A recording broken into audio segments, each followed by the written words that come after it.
Hi, this is Mike from Mike's Unboxing Reviews and How To, and on today's video we'll be taking a look at the bargain that was the Corsair TX650M power supply. Keep watching to find out more.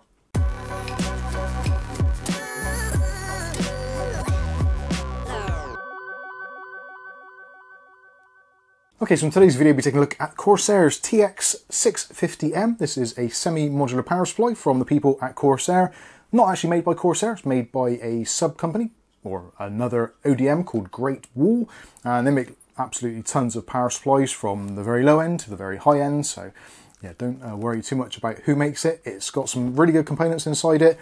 We've got 105 degree rated caps in here. We've also got a 7-year warranty, which is absolutely awesome. It's a high rated power supply, obviously Corsair branding, very quiet, all that kind of usual stuff. We'll go through today, do an unboxing, see what the wire's like, all that kind of stuff, give you some opinions, all that kind of thing. This was something which actually I picked up from scan.co.uk here in the UK. This isn't sponsored in any way, shape or form, but it was an absolutely spectacular deal, reduced very, very heavily on their site. And actually this was something that we did post on our Discord, so if you're not a member already, then head over to our Discord and keep an eye on the Bargains No Chat room. There's quite often bargains that is posted, so definitely with Black Friday coming up, or may have already been by the time you watch this video, definitely worth keeping an eye on for those awesome bargains, as of which this definitely was. Now normally this retails for somewhere in the region, depending when you look in, somewhere between kind of 70 to as much as £90 in some instances. I managed to pick this up from scan.co.uk for £40 plus postage, so it was like £6 postage for next day delivery from DPD, which is absolutely fine. So like £45, £46 for a absolutely fantastic power supply. So extremely happy with it. And even though, to be honest with you, I don't actually need it, it's very handy to have. I've got a few systems at the moment which are all using sort of 600, 650 watt power supplies. So if one of them fails, then I've got an immediate replacement. Or if I do a build, I need one quickly, I've got a really cool power supply at hand ready to go. So anyway, let's take a look at this power supply. So as you can see, 650 watt TX650, 80 plus gold rated. It only actually narrowly misses out on platinum by about 2%, I think it is. So it is a really good power supply. We've also got a 7-year warranty, as we said already, which I will be voiding by taking it apart at some point, no doubt. Down there you've got the specifications there, so 80 plus gold certified, 100% all Japanese 105C capacitors. Now the capacitors are a combination. The main capacitors of the unit are made by Rubicon, which are generally known as being very good capacitors, and the rest of them are done by Nippon Chemicon, which are also very good capacitors as well, but they're all Japanese, all rated to 105C. On the side, more of the same, so it talks about the thermostatically controlled fan as well, which is a low noise version. Also on the back you've got some of the layouts from the actual 80 plus results, fan ratings, fan noise level, etc, etc. And also you've got the outputs. Now this is actually something which you should pay attention to, because this is actually something which I would class as being in one of the cons for this particular unit, and that is the fact that it is rated as a 650 watt unit. Now the reality is most people generally tend to take the 12 volt rail as being the kind of deciding factor of how many watts a power supply is. Now on this particular unit, this one only gives out 612 watts on the 12 volt rail, which is a little bit lower than the 650 rated. So they've kind of taken a combination of the other rails as well and kind of rounded it up a little bit. So if you're thinking, well, maybe I need a 600 watt power supply, this is going to be fine. If you need a 650 watt, this isn't really a 650 watt power supply. So if you're getting to that kind of usage, you probably want to go up a couple of levels anyway, just to be on the safe side. So probably a 750 or 850. But for most people, I think 600 watts is going to be absolutely fine for the kind of bulk majority of most users. On the side of the box, it's got some information about the lengths of the cables, etc. So I'll give you a quick close-up of that so you can see what that is all about. But essentially we've got a single 24-pin power connector, a single EPS, which is a split 4+4 into an 8 block. You've also got 4 PCI Express connections, 2 on each cable, and you've also got 6 SATA ports, 4 Molex, and you've also got a Molex to floppy adapter. Now this power supply is a slightly older version of the TX650M, so there is a newer version of this, the 2021 version, which has got a slightly more rounded look to it, and doesn't actually have the floppy connector installed with it anymore, so that is something which they've missed off. There's a little bit of a different layout. I'm not entirely sure who makes that particular power supply, whether that is Great Wall also. I'm guessing it probably will be, just a few slight modifications, but otherwise it's essentially the same power supply. So let's take a look and see what we actually get in the box when we delve inside. So obviously you get the power supply, which we'll take a closer look as we go through. You get some cable ties and also some screws to attach it and do some cable management. There is some important information, as there always is with these type of electrical devices. And also you've got a user manual which covers the 550, the 650, the 750, and also the 850 model, which are all part of the same family. Now, because this is a semi-modular power supply, there are two cables which are captively connected to the unit. So one of which obviously is your 24-pin main connection. Again, I'll put the links of the cables down there. Nicely braided. I would have preferred to have seen a flat black cable personally, but each to their own. Depending on the case you're using, it should be absolutely fine.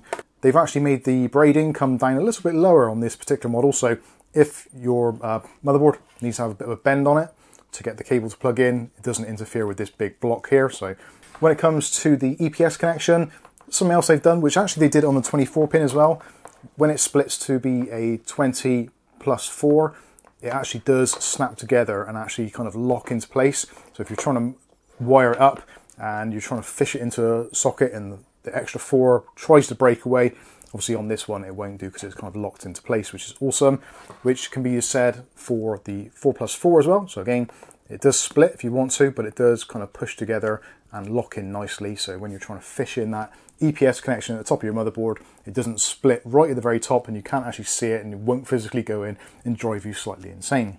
So that is the captive cables. Let's take a look at the ones which are replaceable or removable or non-captive, however you want to put it. So SATA cables, you have got 2 SATA cables.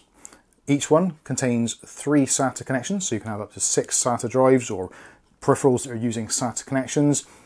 Most people these days probably not using SATA drives, but potentially you'll be using addressable RGB headers, controllers, fan splitters, that sort of stuff, which generally will use these, so very handy to have.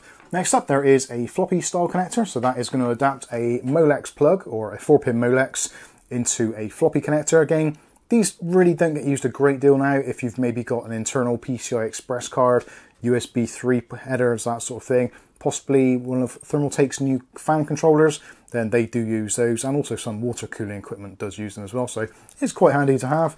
If you're going to be using that, obviously you are going to need a Molex connector to plug it into, but don't worry, they've got you covered. So there is another cable there. There's 4 Molex style 4-pin connectors on there, so you can attach that should you need to. Next up, the 2 ones which most of you are probably going to be most important is our PCI Express connections. So you've got 2 cables. Each one of the cables has 2 8-pin connectors, which are split, so it's a 6 plus 2 configuration, and they are pigtailed. So each cable has 2 lots of connections. If you want to use all 4 together, obviously you need both. I think probably 650 watt is pushing things a little bit.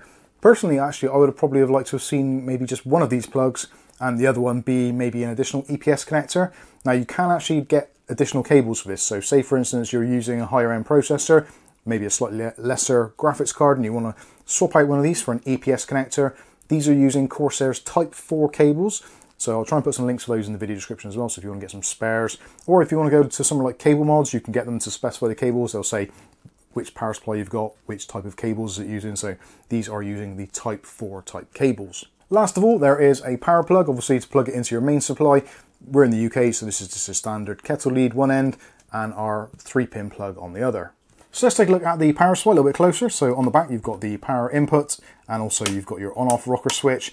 These are all going to be active PFC, so active power factor correction. So if you're plugging in 110, it's fine. If you're plugging in 240, it's fine. It'll work out what it needs to do, and it will regulate power accordingly. Nice honeycomb mesh on the back there for letting airflow out. On the side, we've got the Corsair TX650M logo. Got that on both sides. One is upside down, depending on which way you look at it. Obviously, if you're mounting your power supply, either fan up or possibly fan down. On this side, we've got our captive cables, as you can see. And also there you've got your section for plugging in the modular cables. So this side is going to be your peripheral and SATAs, got 3 there, and for your PCI Express or potentially EPS if you want to swap out cables, you can use those ones there. Looking underneath, we've got our fan here with the fan grill. So this is using their NR120L fan. Nice and quiet, thermally controlled, so depending on what the power supply is doing, it will ramp up accordingly. Even at its loudest, it's only just slightly under 30 decibels, so it's basically going to be whisper quiet. You're not going to hear it above any of your other system fans. Thermostatically controlled or thermal controlled, so when it doesn't need to go full blast, it won't do. Sadly, there's no zero fan option on this, so it will be spinning all the time, but even at its lowest speed, it is effectively silent. Something else to actually consider is the fact that this is kind of almost a server grade power supply. So it can get to peak efficiency even at just slightly a shade under 50 degrees Celsius, which is pretty impressive. Most power supplies these days, generally 40 degrees is kind of what they measure up to at peak performance. So you do have a little bit of a thermal headroom with this one. So that's pretty much it. Let's talk about the pros and the cons. So let's start off with the pros. Now the first pro is, I'd say, full power at under 50 degrees Celsius, which is pretty decent. We've also got a quiet and compact layout. It's pretty small. Measurements 150 by 140 by 85. So yeah, it's a pretty compact little unit. Also as well, from what I've seen from other review sites, it does appear to be particularly efficient at those lower loads. So even if you're building a system which doesn't necessarily need a 650 watt power supply, but you're putting it in there for a little bit of future proofing and because you trust the Corsair brand name, if you're running it 100 watts, 200 watts, even 75 watts, then it's also still going to have some excellent power efficiency, anything up to around about 90%. Other thing of note, obviously, 7-year warranty is pretty awesome. Just don't take it apart because that may void your warranty. And also, I'd say the cabling. The cabling is all pretty good. So you've got AWG or 18 gauge cabling pretty much throughout, which is always a nice thing to see. So pretty decent cabling. And of course, being Corsair, there's many companies out there which will do compatible leads with this. So if you want to go and add some little bit of flair to it with cable mods or some kind of custom cabling, then you definitely can do. Now, taking a look at the other side of the fence at some of the cons of this. So obviously one of them is going to be the exact opposite of what I just said, the fact that it isn't fully modular. Some people do prefer to have fully modular design, which again is understandable, but for me, kind of not really that important. Another thing which I have noticed is the actual SATA cables. When you're looking at the SATA cables, there isn't actually a great deal of distance between the actual SATA plugs. So if you are maybe wiring in possibly a SATA drive and also a separate RGB controller or something like that, there's quite a lot of distance there, so you may have to sort of skip a couple of plugs in order to make it reach across. Okay. And obviously you can get modded cables should you need to. The last two cons, in my opinion, are, the first one is the weird pricing. So this thing can go from anything between £90 and £40, which is a huge, huge difference. So there's definitely going to be some people who are going to pick these up at an absolute bargain price, fortunately, like myself. But there's going to be other people that are going to pay way, way too much for this. Now, I guess it's a common thing in the PC market these days. There seems to be a very wide gamut of prices between low, high, medium, etc. So definitely keep an eye on pricing on this one is my recommendation to you. We will be putting links in the video description. Obviously, click on those, see what the price is like. If you're not sure on Amazon, click on camel, camel, camel, and it'll give you the highs and lows so you can work out when it's at actually a decent price. Definitely something to be taking a look at. And the last thing, I suppose, one of the bigger cons of it is the fact that it says TX650 on the side, when in reality it's closer to 600 watts. 650 is a little bit of a push by today's standards. When this was first produced back in 2017, I guess, things were slightly different. Maybe we were more used to seeing combined voltages with the 3.3, the 5 and the 12 volt rails put together. I think now really for 2021, even the version of this for the 2021 version, which is the slightly more rounded one, still has exactly the same output, 612 watts, but still says TX650 on the side of the box. So yeah, that is definitely something to look at. Anyway, that's going to wrap this one up for now. Let me know what you think about Corsair power supplies in the comment section below. If you've enjoyed this content and you want to see more like it, hit the subscribe button and the chime notification to be notified of future video releases. But for now, I've been Mike. This is Mike's Unboxing Reviews and How To, and hopefully we'll catch you in the very next video. Thanks for watching.